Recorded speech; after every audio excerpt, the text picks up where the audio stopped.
tawagin na hagmang. Yan, silangan. Yan, adobingin ko sa gata. Adobo sa gata yan.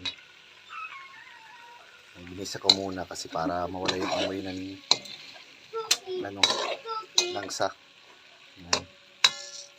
Naka-stove tayo, stove oh. Sana all. Wala nang kinakain pero naka-stove pa. Yawa oy.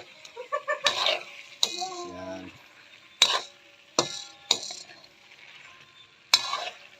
Adobo natin sa gata to. Dami ano niya oh.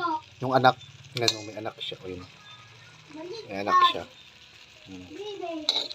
May siyang anak. Ayan. May anak siya. Sarap yan. Anak. Anak. Sarap yan mga lodi. Ayan.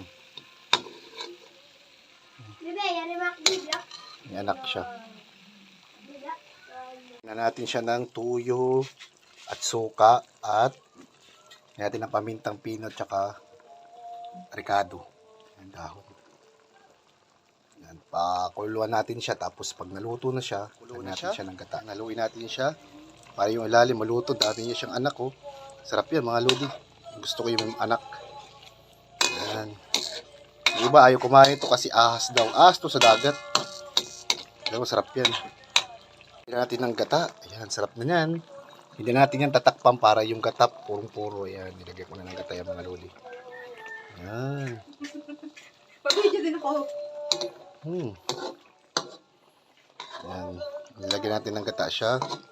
Pakuluan natin ng medyo matagal para yung gata matuyo. Ayan. Ayan. Umusok na.